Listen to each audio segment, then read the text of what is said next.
Sláva Isusu Christu. Vári prameň chrlí tým istým otvorom vodu, sladkú aj horkú? Vári môže, bratia moji, figovník rodiť olivy, alebo vinič figy? Ani slaný prameň nemôže dávať sladkú vodu. Kto je medzi vami múdry a rozumný? Nech dobrým životom ukáže svoje skutky múdrej skromnosti. Ale ak máte v srdci trpkú žiarlivosť a svári, potom sa nevychvaľujte a neľúhajte proti pravde. To nie je múdrosť, ktorá zostupuje z hora, ale pozemská, duševná, démonická.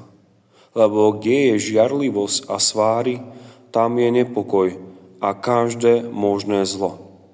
Múdrosť, ktorá je z hora, je predovšetkým súdna, potom upokojujúca, skromná, zmierlivá, plná milosrdenstva a dobrého ovocia, nepochybujúca a bez pretvárky.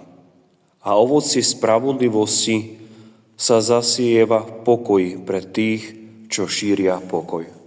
Drahí veriaci, vám prajem požehnaný týždeň. Sláva Isusu Christu.